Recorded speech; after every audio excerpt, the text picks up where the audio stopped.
anh với em ấy thì khả năng là cũng chắc cũng phải chặt chắn nhau một tí vì những đường công trình này. Anh Chí mà cứ tin tưởng công văn quá thì anh cũng cẩn thận. Anh xem bên vị trí của em từ sáng giờ cũng nói gì chắc là khả năng hợp đồng em ký được không vì cái công trình này rất lớn. Là cũng như công nhận là bình thường không báo cho nó lớn nói chuyện.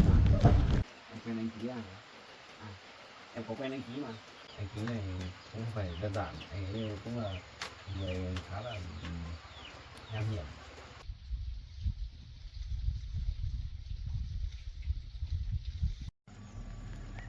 Đấy chị ơi, cái chỗ này bây giờ mình để làm ngã ba đấy, là thì sẽ có một dự án làm một cái đường tắt bắt ngang từ đây sang đến đường bên kia. Cái đường này cũng tốn khá là nhiều chi phí đấy. Bây giờ nếu mà làm thì mình phải lấy đất về đổ, làm mặt bằng mới trải đường sang bên kia được. Mà cái dự án này thì mình cũng đang tranh đấu thầu rồi. Em làm hồ sơ xong rồi. Bây giờ mình đi kiểm tra lại một lần nữa xem là cái gói thầu này mình làm với cái số tiền đấy có được lãi hay không. Nếu mình tính toán không cẩn thận là có thể lỗ đấy. Bây giờ làm con đường này thì mình còn phải đền bù đất ruộng cho người dân nữa. Đây sang bên kia thì cũng khá nhiều ruộng. Chỗ này khi nào mà mình đạt được gói thầu thì mình còn phải đi thỏa thuận đền bù, cái đấy cũng khá là rắc rối đấy. Sẽ có, anh nghĩ là sẽ có người sẽ gây khó khăn cho mình đấy. Nhưng mà em tin là chị sẽ làm được. Hôm nay thì em cho anh em vét lại cái rãnh đường này, làm lại cái chỗ mà bị sạt lở ấy. Hôm trước trời mưa mấy hôm là nó lại trôi hết nước xuống, trôi hết đất đá xuống. Rồi phải vét lại.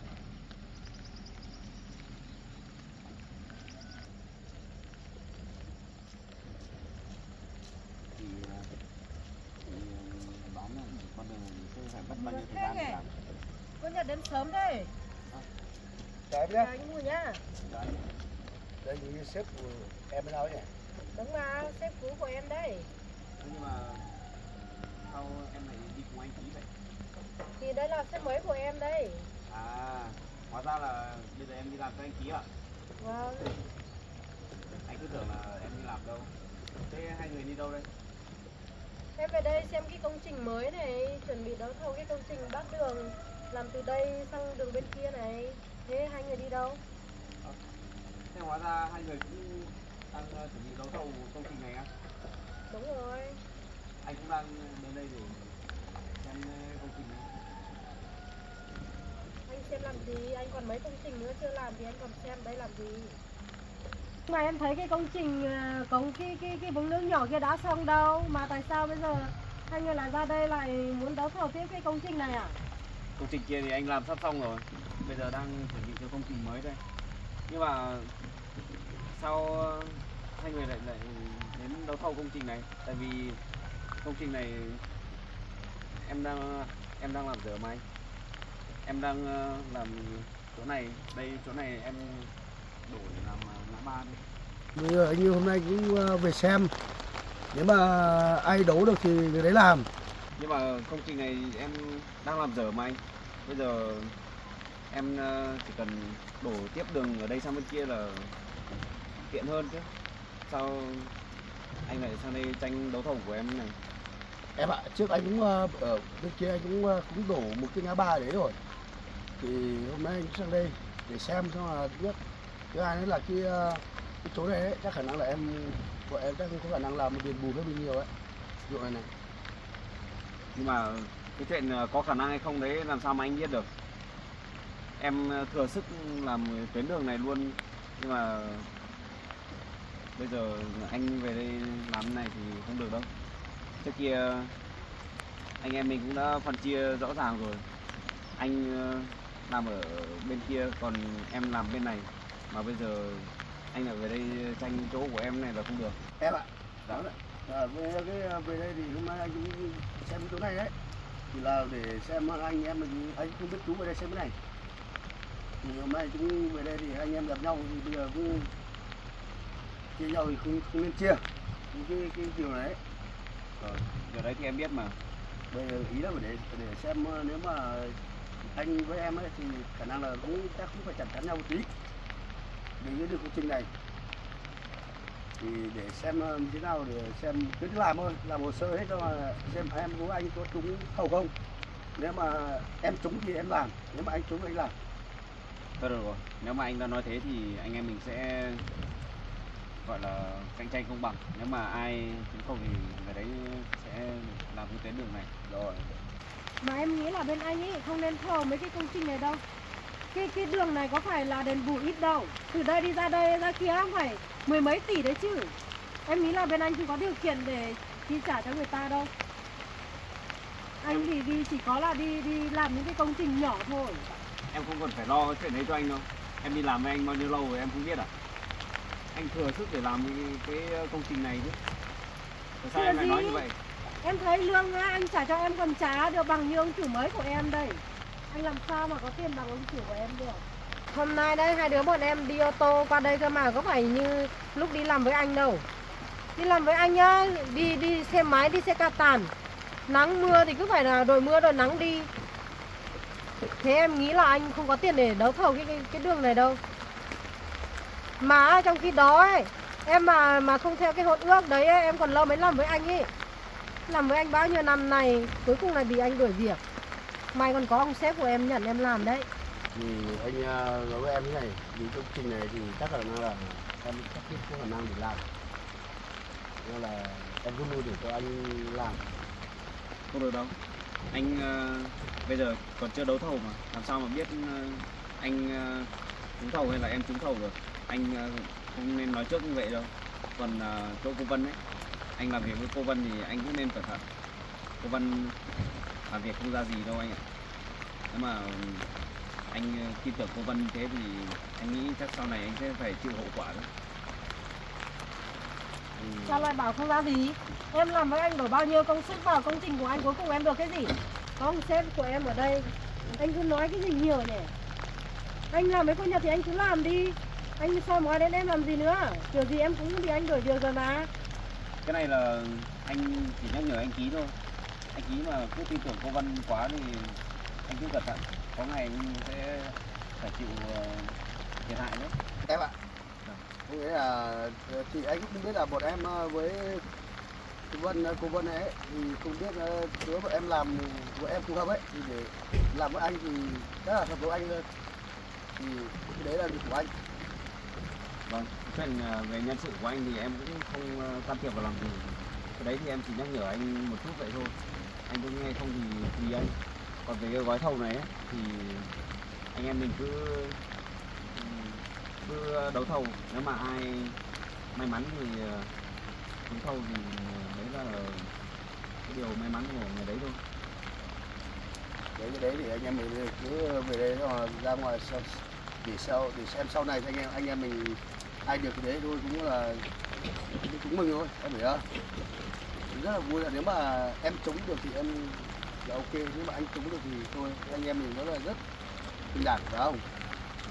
Bây giờ mình cứ đi chọn gói thầu thì đấy, bây giờ ai cũng bên công ty nó giao đấy, bây giờ là ở đây thì em cũng bảo có thư mời về đây để làm cái này, thì bây giờ anh cũng cái anh công ty gọi cho anh thì thôi anh hôm nay anh em về đây gặp nhau để làm, thì bây giờ cứ xem xét thế nào thôi, thế nào làm được thì em trúng thì càng tốt, nếu mà anh trúng thì càng tốt, thì anh em mình nó bất lòng phải không?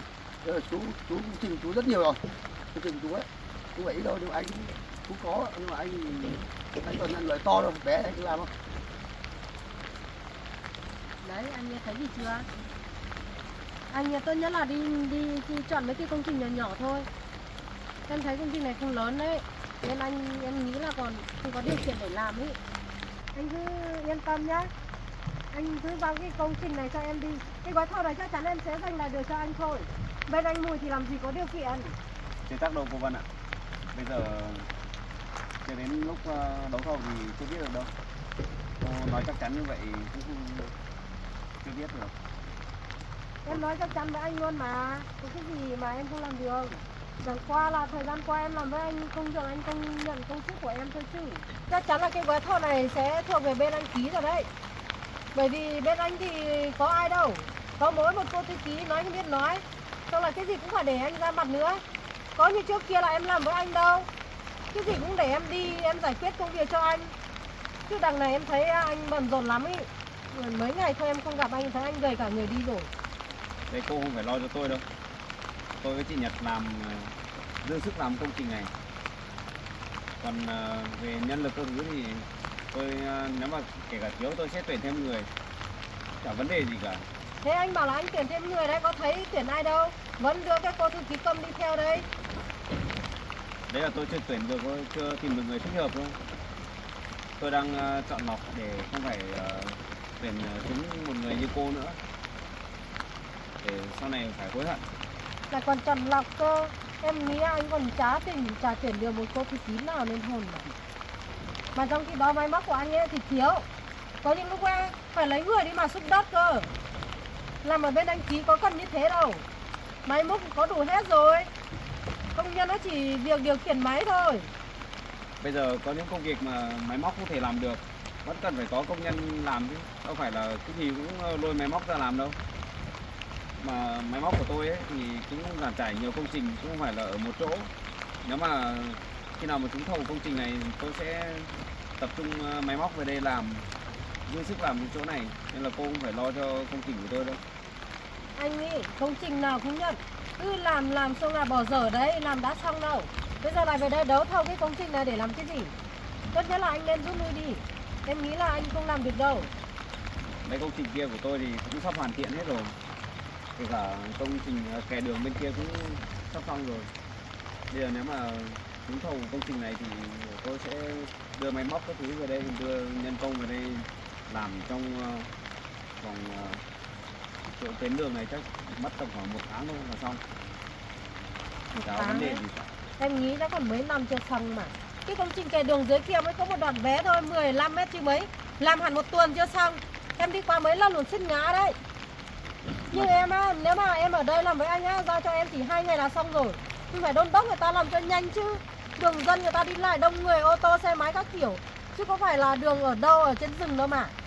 2 ngày cái gì? Cái lúc mà cô còn làm ở đây ấy, tôi đã giao cho cô làm cái đường, cái chỗ kè sạt lở đấy được mấy hôm rồi.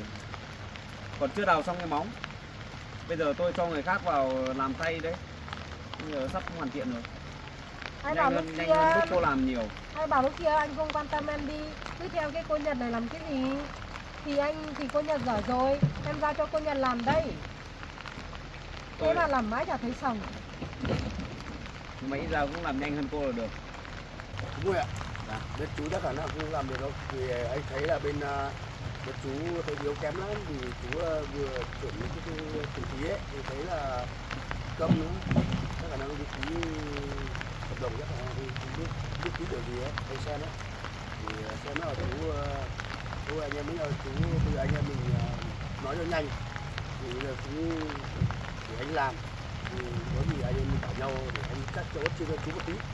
Nếu anh trúng ấy thì anh chia cho em ít để làm. Thôi anh ạ, bây giờ em cũng nói thế này.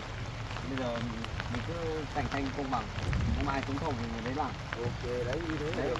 thì Đấy là bây giờ lo biết em ơi. Để cho nhà đầu tư người ta xem năng lực bên nào tốt hơn thì người ta nhận thế thôi. Bây giờ không thể nói trước được. Anh nói như vậy là thông thường bên em quá rồi. Anh cũng đừng nên tin lời cô Vân quá. Cô Vân nói thì anh chỉ nên nghe một phần thôi. Em chỉ nhắc nhở anh vậy thôi. Cái đấy là bên anh nó lo.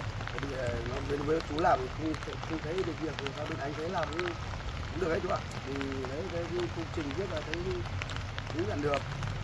Thì anh xem thế nào bên em bảo thế nào thì tôi biết, nhưng mà bây giờ sang bên anh làm ấy nó lại kiểu khác. Bên chú quản thế nào biết, là bên anh quản là thấy cô Vân này làm được. Đây như các công trình tôi biết là thấy rằng làm bên thực ký của em cũng được mấy tháng rồi. Làm cái chú toàn đuổi nó đi thôi. Bên anh thì nói qua anh mới chuyển về thì là cũng làm cho anh được có ngày. Đấy, đi chỉnh ai cũng gọi. Thế là tôi chắc là bên này là một là anh, hai là em. Thì với cô Nhật đấy là anh không biết làm như thế làm. Thì bây giờ chưa biết ai trúng thầu đâu cả bạn. Đấy, hai anh em mình bây giờ đang cạnh tranh. Thì nếu mà với tao mà trúng phát là thôi. Nếu tôi trúng là tốt, anh trúng được là ok, anh em mình không phải đấy chương trình với anh rất nhiều. Chuyện đấy em hiểu mà, tại vì đợt vừa rồi thì em cũng nghe nói bảo là có bốn bên dự thầu cơ, nhưng mà có hai bên thì người ta năng lực không đủ nên là người ta rút lui rồi. Đúng rồi. Còn bên anh với bên em thôi. Bây giờ mình cứ tập trung đấu thầu đi. Đúng rồi. Nếu mà bên nào làm tốt hơn thì được chủ đầu tư người ta công nhận thì mình cũng thầu thế thôi. Bây giờ những người ngồi đây thì anh còn bây giờ anh tuyển được cô Văn về làm thư ký cho anh rồi, nếu mà cô Văn làm việc tốt đấy thì em cũng người chúc mừng anh. Còn em cũng chỉ nhắc nhở anh một vài điều là đừng nên tin cô Văn quá thế thôi. Cứ để bên đấy là bên anh ta lo. Em nghĩ là bên anh nên bỏ cái đầu gói thầu này đi. Bên anh thì nhân lực thì ít, máy móc thì ít, mình phải làm sao mà làm được kịp được. Bên anh ký thì nhân lực cũng nhiều mà tiền thì cũng có. Nếu mà muốn nhanh tiến độ thì anh ký chỉ việc thêm người thêm máy móc là được.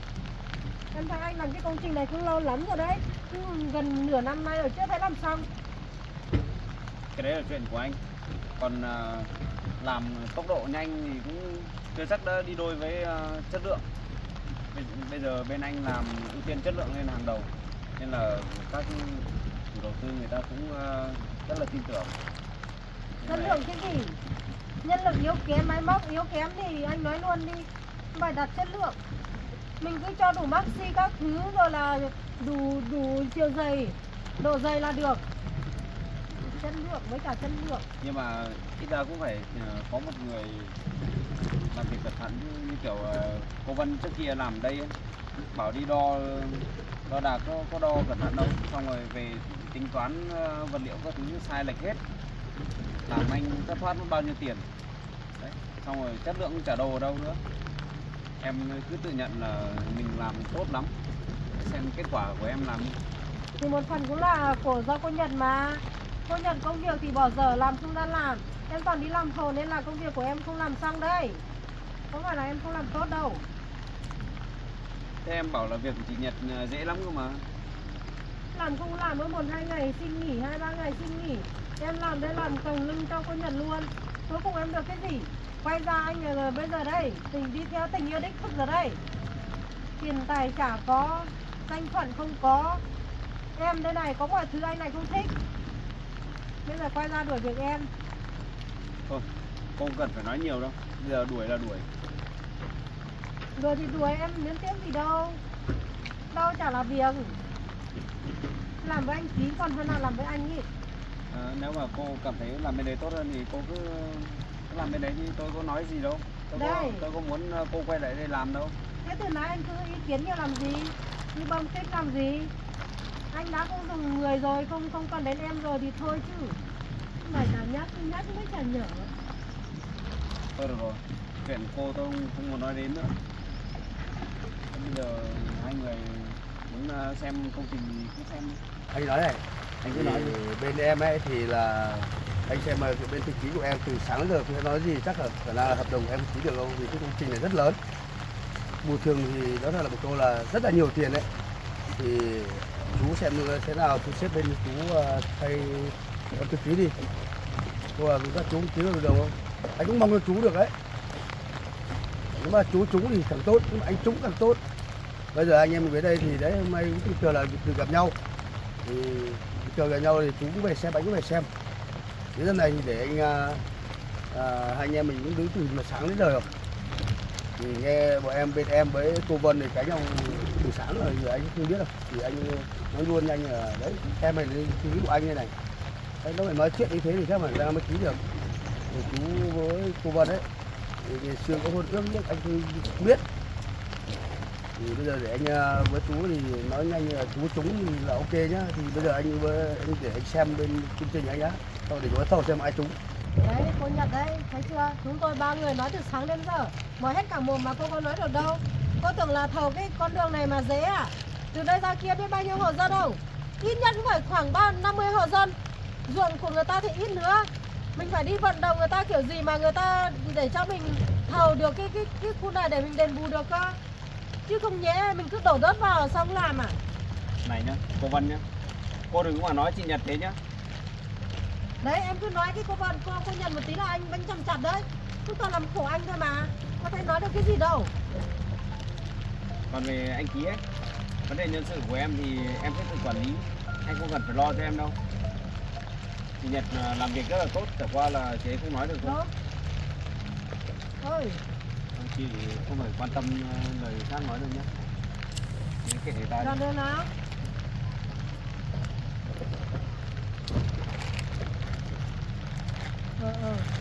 Ok. Nha. Em ơi, anh gọi em làm cái đoạn đường ấy. Cái đoạn đường hôm trước đổ dở ấy, hôm qua bọn mình đi xem với anh. Người ta lại gọi bảo là đổ tiếp ấy, chứ máy vẫn ở đấy. Thì anh em về anh em đi xem tiếp nhỉ. Chị Nhật ạ, cứ kệ người ta đi, không cần phải quan tâm lời người ta nữa. Thì cô Vân chơi buồn. Vâng, có Nhật của anh em đâu dám nói gì đâu. Em chỉ lỡ mồm nói như thế thôi mà. Đâu có cố ý gì đâu. Cô nói cho cô biết nhé. Cô nói ai thì được, nhưng mà cô đừng mà nói chị Nhật. Cô biết chưa? Biết rồi.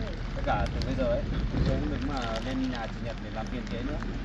Giờ Thế không mà làm thèm việc, lên đi. giờ không làm việc chung với nhau rồi. Cô để cho chị Nhật được yên đi. Em thèm lên đi. Đường thì đường bẩn. Đường như cái rừng ấy, đi rừng còn dễ hơn mà. Cô còn lên đấy là phiền chị Nhật nữa là tôi báo công an. Em sợ công an quá. Cô thử xem. Thì em có làm gì đâu, em ra đấy chỉ nói chuyện thôi, còn đánh người hay là hại người đâu mà đòi báo công an.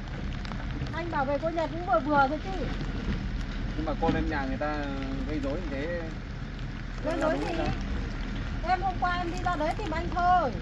Anh không ở đây em chả ra đấy làm cái gì cả. Cô tìm tôi Làm như cô Nhật kinh cương không bằng ấy. Thôi, cô Nhật của anh giữ lấy mà dùng. Em chả dám nói gì đâu ạ. Thôi tốt nhất là từ bây giờ tôi với cô với chị Nhật đừng có liên quan gì đến nhau nữa. Cô Ok mà. cũng như làm việc của cô đi. Em thì đâu có dám làm gì cô Nhật của anh đâu. Chú giữa từ nãy sáng nay cãi nhau thì cô anh bây giờ đấy này. Công việc của anh rất bận. Bây giờ anh cũng có này có cái kinh phí của anh được cuộc gọi là đi xem tiếp. Thì là không được cãi nhau nữa. Cãi nhau từ sáng đến người khác. Thôi được rồi. Thế bây giờ anh có việc bận thì anh cứ đi. Thì anh cũng đi xem cái người gọi anh đi. Làm như cô Nhật là kinh cương không báo cho con nói đi nói chuyện. Vân bắt đầu đi quen được sếp mới là quay ra tin mình ngay đấy. Em biết ngay mà. Cô Vân này mà mới nơi cũ mà. Kệ cô ấy đi. Em nghĩ chắc là chỉ được vài hôm thôi là lại bị ông sếp kia đuổi thôi. Thế với cái tính của cô Vân làm việc thì chả đâu vào đâu nữa. Thì cứ kệ cô ấy đi chứ. Còn cái dự án này thì em đã làm hết hồ sơ đấu thầu rồi. Em nghĩ chắc là mình vẫn có nhiều cơ hội để đấu thầu đấy chị ạ. Rất là lo đấy. Cái quan trọng nhất đấy là mình phải tạo niềm tin cho khách hàng để mà đặt uy tín và chất lượng lên hàng đầu. Còn làm việc như kiểu cô Vân ấy thì chỉ lấy số lượng thôi, còn chả có chất lượng gì cả. Cái đấy chỉ được một hai công trình đầu, nếu mà người ta biết thì lần sau người ta sẽ không nhận nữa. Bây giờ mình cứ làm thật tốt công việc của mình là được. Thôi chị ạ, cái chuyện đấu thầu này cứ từ từ đã. Em tin là mình sẽ làm được, mà chị cũng cùng em cố gắng lên nhé. Bây giờ mình đi ra xem anh em đào nốt cái rãnh kia đi, giờ sắp xong rồi. Ra dặn anh em đào nốt xong là mình đi về.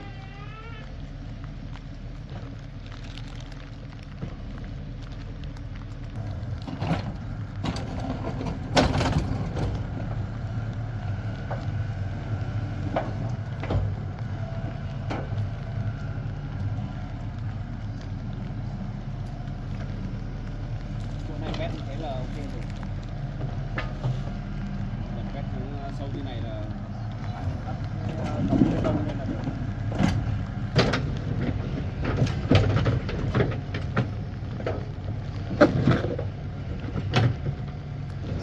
Cái chỗ đất mà rơi vãi này, mai nếu mà đi làm thì vào anh em lấy cái sẻ hót hết đi nhá, không nó gần hết rồi.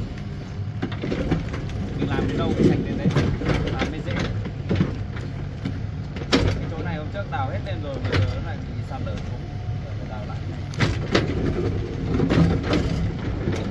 Rồi còn chỗ này chắc vẫn còn sạt lở đấy, mà thôi kệ, mình cứ làm đến đâu sửa đến đấy vậy. Cái này trời mưa mình cũng không biết được.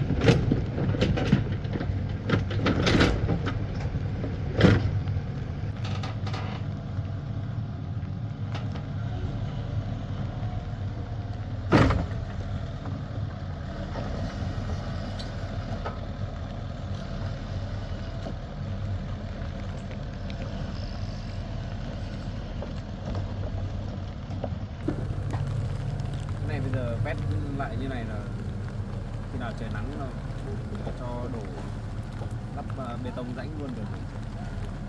Rồi mình còn làm luôn cái nền rồi xong. Bờ bên kia thì mình cũng không cần phải làm rãnh, đến bờ bên trong này thôi cần phải làm rãnh thoát nước. Chỗ này thì đất có trộn đá thì chắc là không sạt lở được nữa đâu. Chỗ nào mà lở thì chắc không lở được.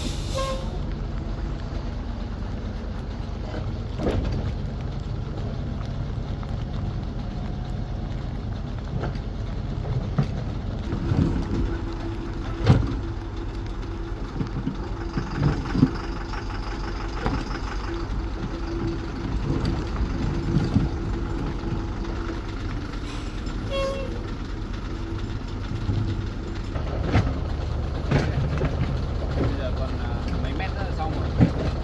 Mình cứ để anh em tự làm. Mình đi về trước. Trời mưa này, bà chị ra đây cũng khổ quá.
Mẹ chị đâu rồi?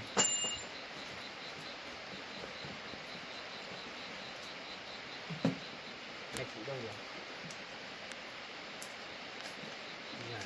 Nhưng mà hình như bác ở nhà hay sao ấy? Hay là bác đi làm không? Trời mưa này bác đi đâu rồi?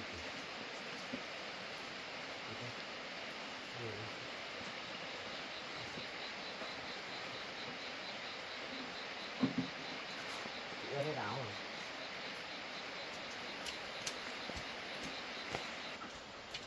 Thấy mẹ chị không ạ? Không thấy á? Thế bác đi đâu nhỉ? Trời mưa này bác lại đi vào rừng đi lấy măng hay làm gì? Trời mưa này đi làm sợ tí bác lại ốm ra ấy. Cả chị nữa. Hôm nay đi ra ngoài công trường bị ướt hết người rồi. Tí nữa chị đi thay đồ xong là nghỉ ngơi nhé. Ướt này em sợ chị bị ốm đấy. Chị có mệt không? Mà cái cô Vân bây giờ vừa mới nghỉ ở chỗ mình đã đi tìm được chỗ mới rồi. Thôi. Cô Vân nếu mà làm ở bên đấy tốt thì mình cũng chúc mừng cô ấy thôi, không có gì đâu, miễn sao là không làm phiền đến mình là được.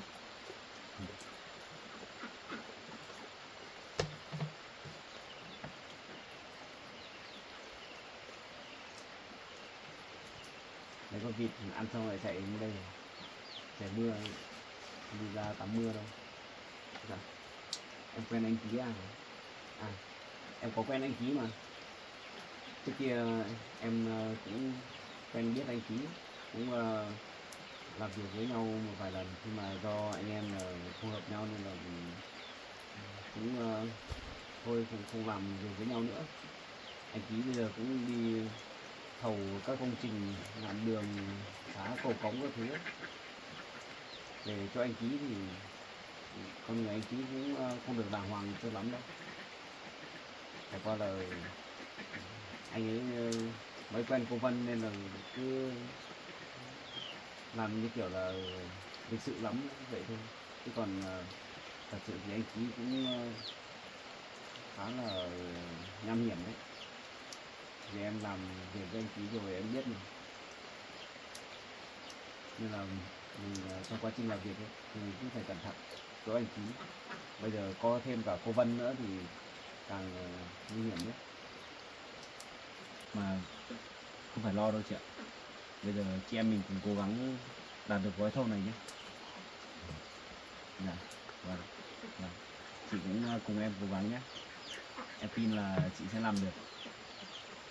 Tất cả về cái chuyện sau khi nếu mà trúng thầu ấy mình còn phải đi thỏa thuận đền bù nữa. Cái chuyện đấy thì em tin chắc là chị sẽ làm được, tại vì cái đấy thì mình còn phải đi bàn với dân làng, thì dân làng ở đây người ta cũng ai cũng ký chị, nên là mấy chuyện đấy em thấy có lẽ là sẽ đơn giản thôi, không phải lo đâu. Con người như cô Vân ấy thì đi đâu ai cũng không thích, thì về mấy chuyện thỏa thuận đền bù đấy mới khó khăn thôi. Mà lúc nãy chị được chăm mấy con vịt kia chưa? Chưa? Không biết là mẹ chị chăm chưa nhỉ? Để nó kêu kêu nhưng mà nó lại đói rồi thì sao?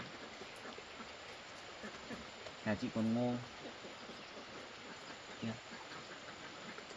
Hay là mình đi lấy ngô cho vịt ăn đi.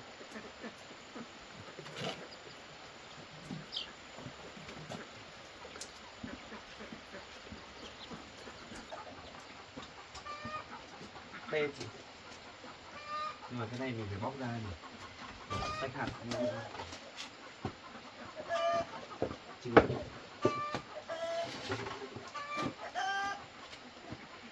Cái này nếu mà quá nhiều với mình lấy cả máy về tách nó dễ hơn. Mà cái này có ít quá, lấy máy về cũng không bỏ. Không thì em gọi máy về đây bóc hết ra cho chị.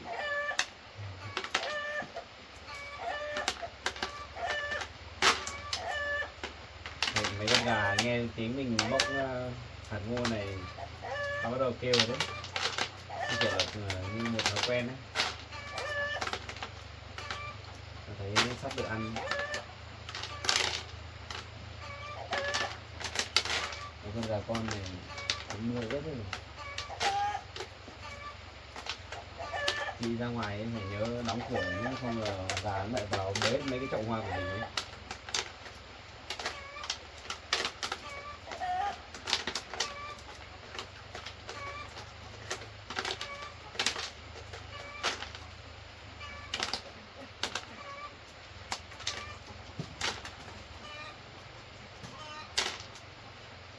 Phải lo cho mẹ chị quá, chả biết là trời mưa này bác lại đi đâu nữa. Sợ bác đi lại đi tìm măng các thứ ở trong rừng rồi trời mưa lạnh, sợ bác về lại ốm. Có hai mẹ con ở nhà, nếu mà bác ốm thì chị sẽ phải khá là vất vả đấy.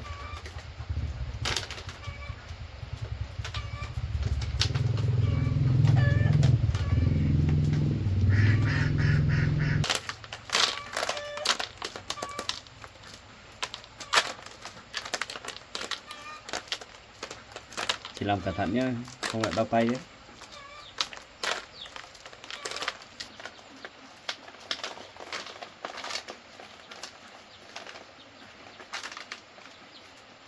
Nó gà con này chắc tầm khoảng 2 tháng rồi đấy. Gà ta nó lớn hơi chậm một chút nhưng mà ăn thịt nó ngon.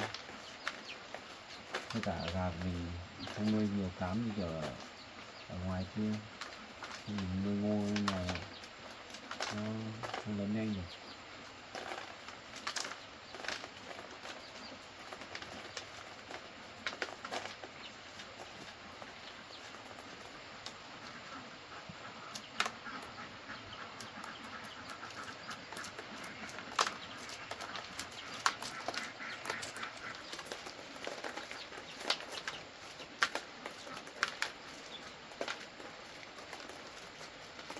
Thì tay mình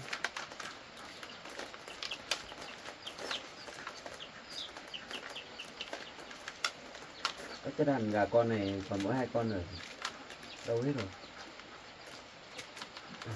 Phần ở ngoài kia nhỉ, 2 con này nhìn đẹp rồi đấy, như là một con trống một con mái.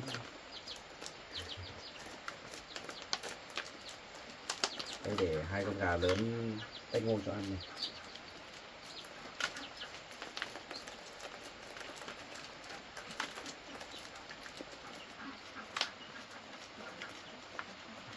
Cái con gà đen kìa, cho nó mấy hạt.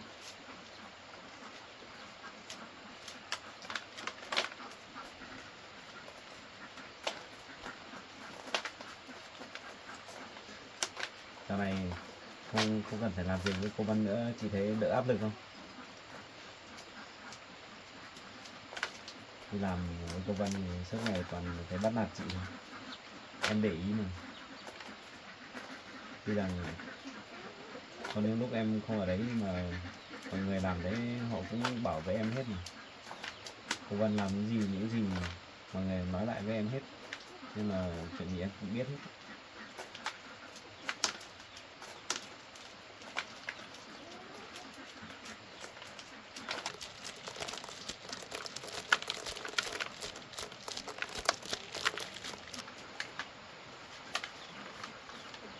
Chị đoán là cô Vân có làm việc với anh Ký này lâu dài không?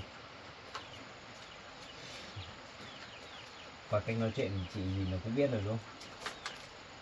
Anh Ký này cũng không phải đơn giản, anh ấy cũng là người khá là nham hiểm. Thế cái tính làm ăn cũng không được đàng hoàng cho lắm đâu. Để thêm cô Vân này nữa. Cô Vân thì hay nói dối, nhưng mà cô Vân mà làm cái chuyện khuất tất sau lưng anh Ký này thì cần một lần thôi là anh ấy đuổi luôn. Tính anh Ký thì em biết mà.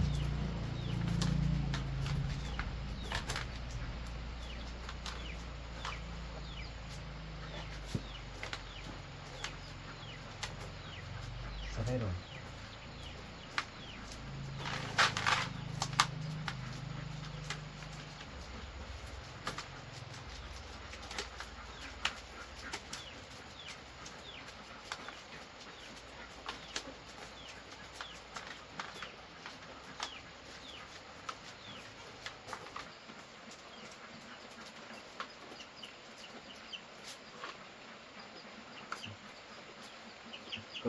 Con gà đen kia nhìn đẹp rồi đấy.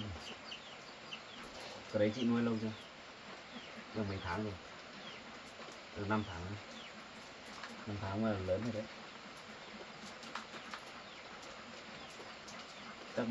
Chắc bằng với cái lứa vịt kia đúng không?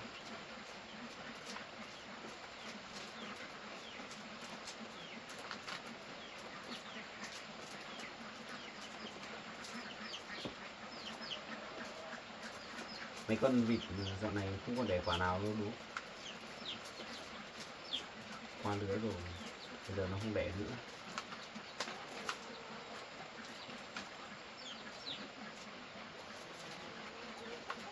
Cái đồng chuối kia vẫn còn khá là nhiều đấy nhỉ. Nọ mình lấy một xe vẫn còn.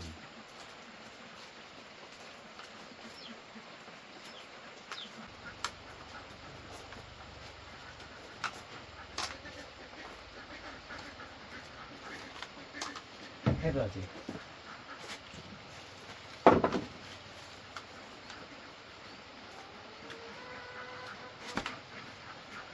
Trời mưa này mát này chị,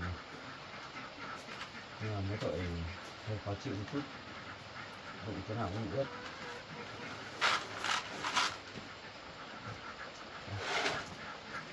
Chị đi chăn để em đi cùng chị.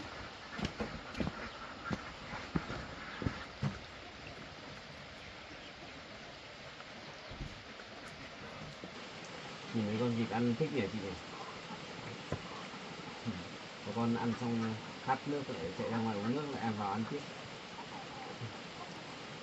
Ăn ngô này nó đói, nó no lâu hơn. Cái kiểu mình thái chuối nó ăn thì một ngày phải chăn khoảng 2-3 bữa thì nó mới no đều được. Còn ngô thì nếu mà có nhiều thì mình chăn 2 bữa thôi, còn nếu mà không có thì mình chăn ngày 1 bữa cũng được, nó vẫn đủ dinh dưỡng mà.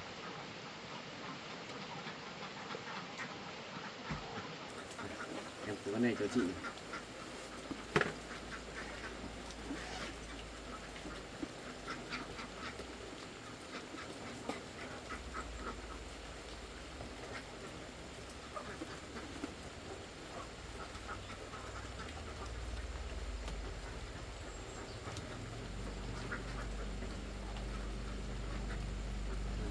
Nơ cái tóc ấy.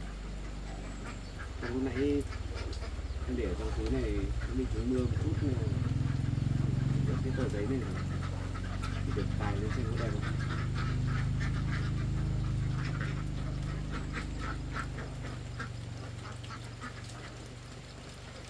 Đẹp quá.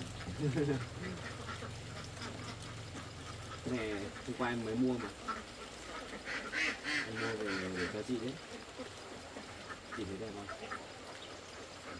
Thế thì chị phải đeo vào nhé.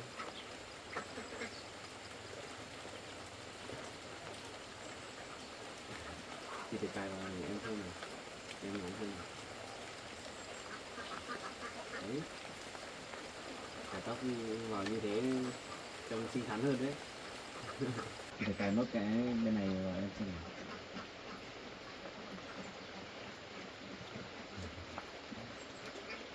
Xinh xinh.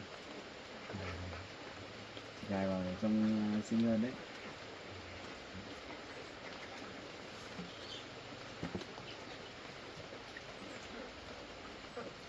Mà sao giờ muộn rồi sao chưa thấy mẹ chị về? Chẳng biết là bác đi đâu nữa. Mấy cái chậu hoa ở trước mình trồng bây giờ cũng phát triển tốt phết nhỉ. Nó mọc dài ra rồi. Nay còn ra được mấy bông hoa nhìn đẹp rồi đấy.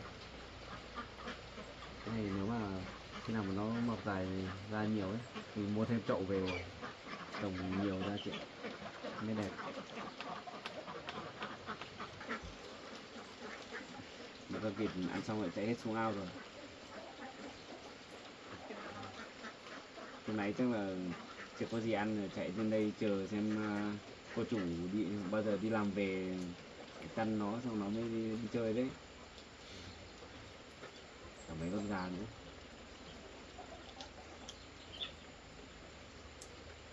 Ở ao dưới này chị thả nhiều cá không? Ít à? Thế thả cá chép rất là phát triển tốt hơn. Để cá chép nó dễ sống hơn. Mùa này cái vườn này cũng chả trồng được cái gì. Mình trồng rau xuống còn chưa kịp mọc, cỏ đã mọc cao hơn rau rồi. Trời mưa nhiều nữa. Để qua cái đợt mùa mưa này đi rồi mình phát đi xong rồi lấy máy về xới hết lên để trồng lại từ đầu. Em thấy bên kia có cái giàn đấy, cái giàn trước chị trồng mướp hay trồng gì đấy? Trồng mướp à? Cái đấy nếu mà bây giờ mình không trồng mướp được thì nào lấy cái giống cây gốc ấy về trồng gốc vào cũng được. Mình làm một cái giàn gốc ở đấy, xong rồi khi nào nó ra quả mình lấy đi bán được. Em thích ăn gốc lắm.